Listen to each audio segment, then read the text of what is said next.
नमस्कार प्यारे साथियों, राघव एजुकेशन वर्ल्ड के इस यूट्यूब प्लेटफॉर्म पे आपका हार्दिक स्वागत है। दोस्तों, ये हमारा जीके जीएस का 7वां पार्ट है, जिसके अंतर्गत हम लोग जीके जीएस के जो है महत्वपूर्ण 20 से ज़्यादा प्रश्नों का प्रैक्टिस कर रहे होंगे। ये प्रैक्टिस सेट आपके आगामी एग्जाम, जैसे कि वीडियो 2018 आपका एग्जाम है, Allahabad high court, SSC CGL, SSC GD, इन सभी एग्जाम्स के लिए बेहद इंपॉर्टेंट है, क्योंकि प्रैक्टिस से ही जो है आपका नॉलेज इन्हेंस होता है। तो चलिए बिना देरी के हम लोग आज का अपना सेशन स्टार्ट करते हैं और देखते हैं हमारा आज का पहला सेशन। ठीक है, पहला क्वेश्चन है हमारा, जिन्ना ने कब मुक्ति दिवस मनाने का आदेश मुस्लिमों को दिया था? ठीक है,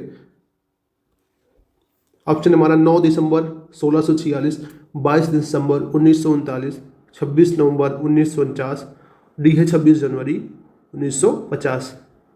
तो हमारा यहाँ राइट ऑप्शन हो जाएगा 22 दिसंबर 1939 को मुस्लिम लीग के द्वारा जो है मुक्ति दिवस मनाया गया था। ठीक है, ये जिन्ना के द्वारा आदेश दिया गया था मुस्लिमों को। ठीक है, अगला क्वेश्चन हमारा इतिहास का फेवरेट क्वेश्चन है, याद रखिएगा आप लोग।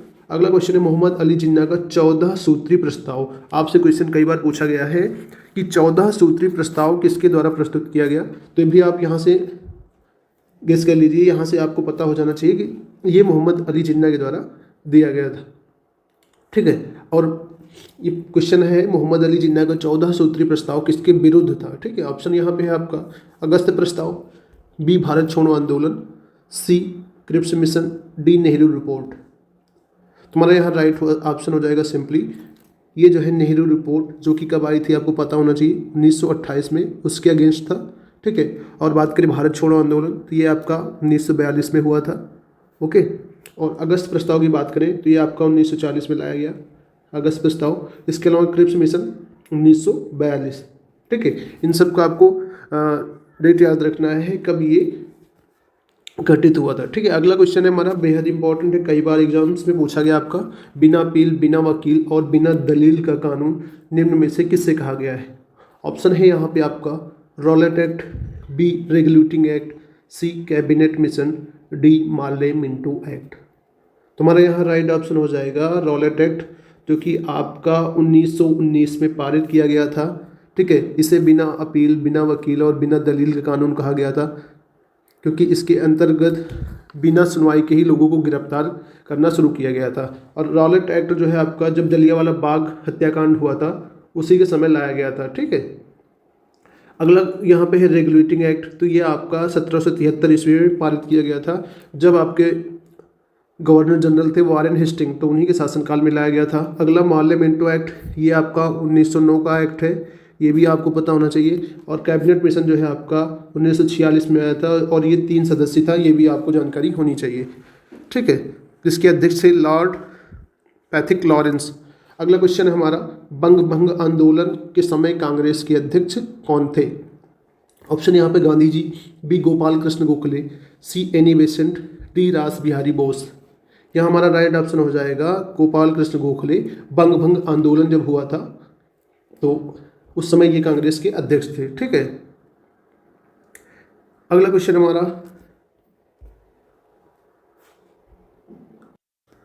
भारत में कांच के कुटीर उद्योग का सबसे बड़ा केंद्र कहाँ पर स्थित है? ऑप्शन है आपका यहाँ फिरोजाबाद, बी अहमदाबाद, सी गाजियाबाद और डी हैदराबाद। तो हमारा कुटीर उद्योग यानी कि राइट ऑप्शन यहाँ पे हो जाएगा फिरोजाबाद। ये उत्तर प्रदेश में पड़ता है, क्योंकि ठीक है यहाँ पे कांच का कुटीर उद्योग सबसे बड़ा है। ठीक है, फिरोजाबाद की जो है चूड़ियाँ यहाँ पे बहुत फेमस है, हम लोग सुने होंगे कि फिरोजाबाद की जो है चूड़ियाँ।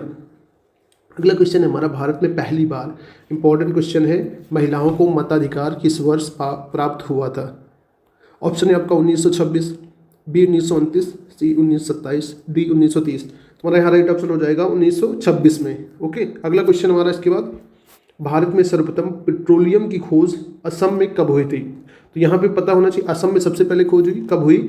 ऑप्शन है आपका 1880, बी 1861, सी 1860, डी 1862।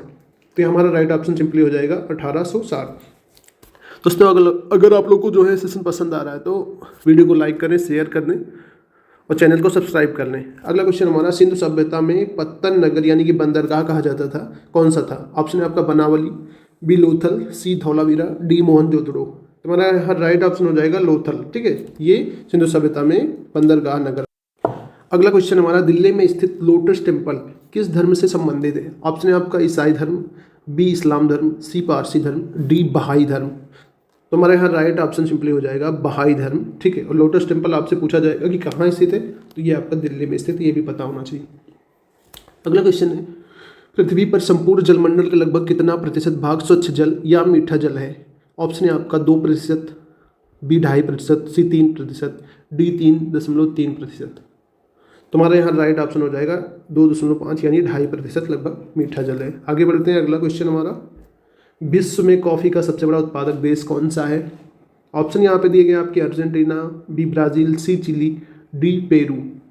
तो हमारा यहाँ राइट ऑप्शन हो जाएगा ब्राज़ील, ठीक है। ब्राज़ील में कॉफ़ी को कहवा कहा जाता है, ठीक है। यहाँ पे जो कहवा के बागान हैं उनको फेजेंडा बोला जाता है, ये भी आपको पता होना चाहिए। ब्राज़ील में कहवा के बागानों को फेजेंडा बोला जाता है। अगला क्वेश्चन हमारा, झीलों का अध्ययन क्या कहलाता है? ऑप्शन है आपका limnology, B serology, D pomology, इसके बाद डेंड्रोलॉजी। तुम्हारा यहाँ राइट आंसर हो जाएगा लेमनोलॉजी, झीलों का अध्ययन कहलाता है। अगला क्वेश्चन इसके बाद हमारा, नींबू के रस का पीएच मान कितना होता है? ऑप्शन है आपका 6, बी है 2.2 से 2.4, सी 7.4, डी 7.2 से 7.5। तुम्हारा यहाँ राइट ऑप्शन हो जाएगा सिंपली 2.2 से 2.4, ये नींबू का पीएच मान होता है। अगर हम लोग बात करें मूत्र की, तो मूत्र का पीएच मान 6 होता है, ठीक है। कितना होता है? 6 होता है। और अगर ब्लड की बात करें यानी कि रक्त की बात करें तो उसका पीएच मान 7.4 होता है, ठीक है। इसके अलावा अगर हम लोग बात करें शुद्ध जल की, तो जल का जो होता है, जल का पीएच मान आपका होता है 7, ठीक है। अगला क्वेश्चन हमारा, अद्वैतवाद सिद्धांत के प्रतिपादक निम्न में से कौन है? ऑप्शन है हमारा यहाँ पे रामानुजाचार्य, बी माधवाचार्य, सी शंकराचार्य, डी इनमें से कोई नहीं। तुम्हारा यहाँ राइट ऑप्शन हो जाएगा शंकराचार्य, ये अद्वैतवाद के प्रतिपादक थे, ठीक है। अगला क्वेश्चन हम लोग आगे बढ़ेंगे, सुपीरियर एवं ह्यूरॉन झील के मध्य कौन सी नहर स्थित है? बहुत इंपॉर्टेंट है ये क्वेश्चन, काफ़ी बार एग्जाम में पूछा गया। ऑप्शन है हमारा सू नहर, बी स्वेज नहर, सी पनामा नहर, डी इरी नहर। तुम्हारा यहाँ सिंपली राइट आंसर हो जाएगा सू नहर, यानी कि सुपीरियर और ह्यूरॉन के बीच सू नहर स्थित है, ठीक है। और बात करें सुपीरियर ह्यूरॉन की, तो ये ग्रेट लेक्स का हिस्सा है, ठीक है। ग्रेट लेक्स में 5 झीलों को शामिल किया गया है। आगे बढ़ते हैं, अगला क्वेश्चन हमारा, मेडागास्कर द्वीप किस महासागर में स्थित है? ऑप्शन है आपका हिंद महासागर, बी आर्कटिक, सी प्रशांत महासागर, डी अंटार्कटिक। तो हमारे यहाँ राइट ऑप्शन हो जाएगा हिंद महासागर, ओके। आगे बढ़ते हैं हम लोग, अगला क्वेश्चन हमारा, मोहम्मद गोरी द्वारा मुल्तान पर कब अधिकार किया गया था? ऑप्शन है आपका यहाँ पर 1170, बी 1174, सी 1172, डी 1175 ईस्वी में। तुम्हारा यहाँ राइट ऑप्शन हो जाएगा 1175 ईस्वी पर मोहम्मद गोरी ने मुल्तान पर अधिकार कर लिया था। अगला क्वेश्चन है, विश्व विकास रिपोर्ट किसके द्वारा जारी की जाती है? ऑप्शन है आपका यूनिसेफ, बी यूएनडीपी, सी WWF, D world bank.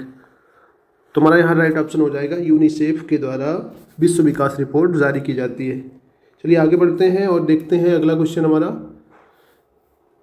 19 number का, द ग्रेट रिवोल्ट किसकी पुस्तक है? ऑप्शन है आपका यहाँ पे अरुंधति राय, बी अशोक गहलोत, सी शशि थरूर, डी अशोक मेहता। तुम्हारा यहाँ राइट ऑप्शन हो जाएगा अशोक मेहता की पुस्तक है द ग्रेट रिवोल्ट। अगला क्वेश्चन हमारा, निम्न में से विद्या की सबसे पुरानी पीठ कौन सी है? ठीक है, पीठ यानी कि यूनिवर्सिटी या फिर संस्था। अगला क्वेश्चन हमारा, ऑप्शन है हमारा यहाँ पे तक्षशिला, बी BHU, सी नालंदा, डी JNU। तुम्हारा यहाँ राइट ऑप्शन हो जाएगा तक्षशिला, जो कि बिहार में स्थित है। ये जो है सबसे पुराना विद्यापीठ है तक्षशिला, ठीक है। दोस्तों आज का सेशन हमारा यहीं तक था, इसमें 20 क्वेश्चन आपके शामिल किए गए थे जो कि बेहद इंपॉर्टेंट है। वीडियो पसंद आया तो वीडियो को लाइक करें, शेयर करें और सब्सक्राइब करेंगे। मिलेंगे हम लोग नेक्स्ट पार्ट में इसके, जिसमें हम लोग कुछ और महत्वपूर्ण प्रश्नों पर चर्चा कर रहे होंगे। तब तक के लिए स्वस्थ रहें, मस्त रहें, अपनी तैयारी को शानदार ढंग से करते रहें। धन्यवाद।